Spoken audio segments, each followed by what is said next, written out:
December 3rd. Be thou Bethlehem, though thou be little among the thousands of Judah, yet out of thee shall he come forth unto me that is to be a ruler in Israel, whose going forth have been from of old, from everlasting. Micah chapter 5, verse 2. This story is called A Different Kind of Christmas. Martha had tried to ignore the approach of Christmas. It was fairly easy. What with all the work to do around the cabin, the meals to prepare, the rugs to braid to cover the earthen floors, the lye soap to make, the snow to keep cleared away from the door, and the myriad of other things necessary to sustain life in the bleak valley. She would have kept it almost entirely out of her thoughts if Jed had not come eagerly into the cabin one day, stomping the snow from his cold feet as he said in an excited voice, "Martha, we're going to have a Christmas tree this year anyway. I spotted a cedar on that rise south of the wheat field over near the Norton's place. It's a scrubby thing, but it will do since we can't get a pine. Maybe Christmas will be a little different here, but it will still be Christmas." It was a 2-day journey from their home on the floor of the wide valley to the mountains where there were pine trees, and none of the settlers felt they could spare the time that busy first year to go after trees.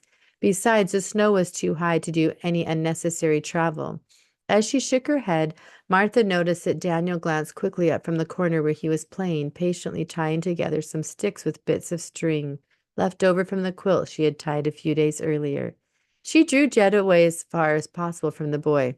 "I don't want a tree," she said. "We won't be celebrating Christmas. Even a tree couldn't make it the kind of Christmas we used to have." Jed's face set in lines that were becoming familiar. "Martha, we've got to do something, for the boy at least. Christmas means so much to children. Don't you think I know all those years of fixing things for Mabel and Stelly? I know about kids and Christmas." She stopped and drew a deep breath, glancing over to see that Daniel was occupied and not listening. "But I can't do those things for him. It would be like a knife in my heart, fixing a tree and baking cookies and making things for another woman's child when my own girls are back there on the prairie." "Martha, Martha," Jed said softly, "it's been almost a year and a half. That's all over. And Danny needs you. He needs a Christmas like he remembers." She turned back to his pleading face. "I can't," she said.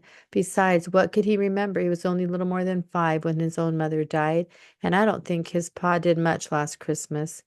Jed touched her shoulder gently. "I know how hard it is for you, Martha, but think of the boy." He turned and went back into the snowy weather. Think of the boy? Why should she think of him when her own children, her 2 blue-eyed, golden-curled daughters, had been left beside the trail back there on the endless, empty prairie? The boy came to her not because she wanted him, but because she couldn't say no to the bishop back in Salt Lake City last April before they came to settle in this valley.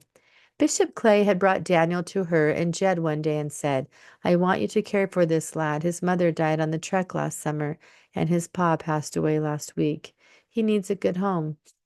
Jed had gripped the bishop's hand with tears in his eyes and thanked him, but Martha had turned away from the sight of the thin, ragged 6-year-old boy who stood before them, not fast enough, however, to miss the sudden brief smile he flashed at her, a smile that should have caught her heart and opened it wide.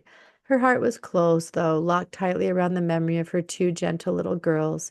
She didn't want a noisy, rowdy boy banging around, disturbing those memories, filling the cabin with the boys' loud games.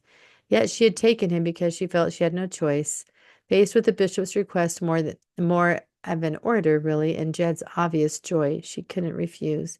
He came with them to this new valley west of Salt Lake settlement and had proved himself a great help to Jed, despite his young age. Sometimes Martha felt pity for him, but she didn't love him. With Jed, it was different. He had accepted Daniel immediately as his own son and enjoyed having the boy with him. They had a special relationship, a secret sharing that sometimes shut Martha out and made her wonder once, when she could bear to think of it, how Jed had felt about somehow seeming to be just outside the charmed circle she and her daughters had formed. Not that she really resented Jed and Daniel's relationship. She was glad Jed gave the boy some attention since she often ignored him. But sometimes she felt that Jed had grown to love the boy more than he did her. She told him as much one evening after the man and boy had come laughing together into the cabin, only to sober up when they saw her. But not before one of those quick smiles from Daniel, the smile that she was never sure had actually been there. It was gone so fast. When Daniel went back outside for a bucket of water, Martha spoke to Jed. Seems as if you enjoy the boys' company more than you do mine these days. Jed didn't look at her squarely in the eye. That's not so, Martha. The two of you laughing together all the time. You never laugh with me anymore. His voice was quiet. You don't seem to find much to laugh about lately, Martha. It was true, of course. When the girls were with him, they had been a happy family, laughing at humor and hardship alike. It just seemed as if all her laughter had also been buried on that grim morning back on the desolate prairie. I'm sorry, Jed, Martha said. I just can't seem to forget my girls. I can't feel that close to Daniel. He's always so serious around me, almost like he's afraid. Calls me Aunt Martha. I notice he calls you Pa. Did you tell him to call you that? No, he just started doing it. He's just a little fellow, Martha, but he knows how people feel about him. He needs more than just a full stomach and a place to sleep. I know, she said, I know. She was ashamed that she could deny love to a child, any child. She tried harder after that, but she found she was always comparing him to her daughters. They had been soft and yielding, a pleasure to hold. Daniel was a bony, wiry, and his body was hard, muscled from work that he did with Jed. The girls had been golden curled and had taken pride in keeping their little pinafores neat and clean. Daniel was always grimy. He seemed to attract dirt, and his shirt always hung out from his overalls. The girls had liked to play quietly in the house with their rag dolls. Daniel preferred the outdoors, where he had full-scale one-man battles, playing the parts of both the settlers and the Indians and making enough noise for any real fight. It seemed as if he was always just doing something to plague her, not intentionally, to be sure. At least Jed said not. Just the high spirits and imaginations of a boy, Jed said. There was the time he took her best tied quilt outside to build a teepee by the creek bank. By the time she found it, it was muddy and bedraggled and had to be laboriously washed. Another day he got into the trunk she had brought across the plains and was playing with the carved wooden animals Grandpa Elliot had made for Mabel and Stelly. She couldn't bear to see them in his hands and had scolded him soundly for opening the trunk. Another day he pulled up the most of the flowers she had grown from the precious seeds brought from Nauvoo.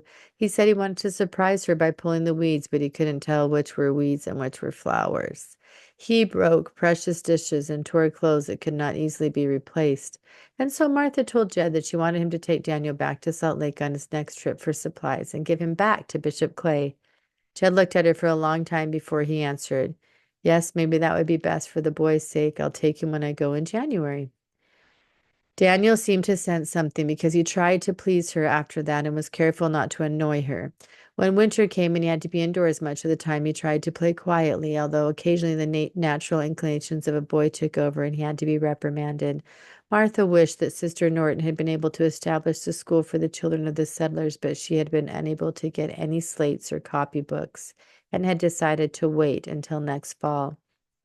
Daniel mentioned Christmas only once. One day it was too cold and snowy to play outside, and he had been humming softly to himself as he played in his corner.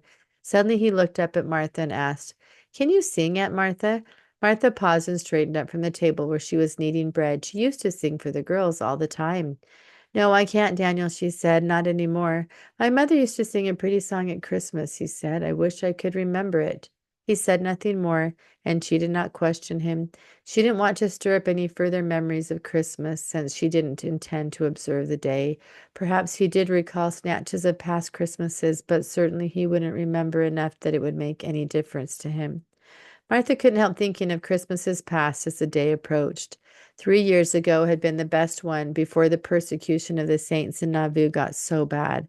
Mabel had been 7 then, and Stelly 5. She had made rag dolls for them with pretty flouncy dresses and cunning little bonnets. That was the year that Grandpa Elliot had given them the carved animals and had also carved a beautiful little toy horse and carriage for Mabel, promising Stelly he'd make her one when she was 7. Dwelling as she did in her past memories, Martha paid very little attention to Daniel those last few days before Christmas. He went in and out with Jed, and she didn't attempt to keep track of him. On the day before Christmas, Jed went through the deep snow to do some chores for Brother Norton, who was ill. Daniel was alone outside most of the day, although he made several rather furtive trips in and out of the cabin. On one trip, he took the sticks he had been tying together. Toward evening,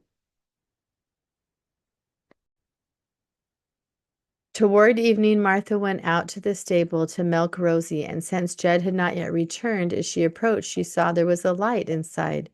Opening the door softly, she peered within. Daniel had lit the barn lantern with its glow as he knelt by the straw by Rosie's stall. In front of him were the sticks he had tied together, which Martha now recognized as a crude cradle. It held Stelly's rag doll, all wrapped in the white shawl Martha kept in her trunk, the shawl she had used to wrap her babies. Her impulse was to run and snatch it, but she stopped because the scene was strangely beautiful in the soft light from the lantern. Rosie and the two sheep stood close by, watching Daniel. He seemed to be addressing them when he spoke. The shepherds came following the star, he was saying, and they found the baby Jesus who had been born in a stable. He paused for a moment, then went on, and his mother loved him. Martha felt suddenly that she couldn't breathe. Another mother, another day, had loved her little boy and had told him the beautiful story of the Christ child with such love that he hadn't forgotten it, as young as he was. And she, Martha, had failed that mother. In the silence, she began to sing. Silent night, she sang Holy Night. Daniel didn't move until the song was finished, and he turned with that quick, heart-melting smile. That's the one, he whispered. That's the song my mother used to sing to me. Martha ran forward and gathered the boy into her arms. He responded immediately, clasping his arms tightly around her. Danny, Martha said, it's beautiful, your cradle and little scene here. You never called me Danny before, he murmured, his head against her neck. I didn't do a lot of things, she said as she held him close. The bands around her heart seemed to loosen and break. Danny, she said, sitting on the edge of Rosie's manger. Let's go in and get the cabin ready for Christmas. Maybe it isn't too late for Pa to get that tree. It might be a little different kind of Christmas, but it will still be a little like the Christmases we used to know. We'll set up your cradle with the Christ child in it under the tree because that's what Christmas is all about. Do you mind it being different? Danny asked. I mean, with a boy instead of your girls? Martha wondered how long it would take her to make up to him for the hurts that she had inflicted these many months. No, she said. After all, baby Jesus was a boy. That's right, he said wonderingly. I'll open my trunk, said Martha. We'll get out those carved animals to put around your manger scene. We'll string some dried berries to put on the tree, and when it's all done, the three of us will sing Silent Night. And Pa will tell us the story of the Christ child. She thought about the lovely little carved horse and carriage Mabel had loved so much and knew it would be the perfect gift to put under the tree for Danny's Christmas morning. She set him down on the floor and put her arms around his shoulders. Merry Christmas, she said. Merry Christmas, Danny.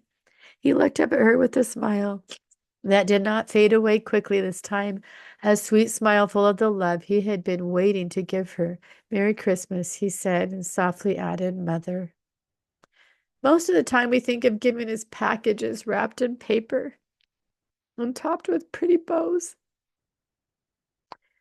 But these are not the most precious gifts we can give. To give our love and care for those whom we don't even know, to share, to uplift, to aid, and assist another whom we will probably never see or hear of again, is a deeper form of giving.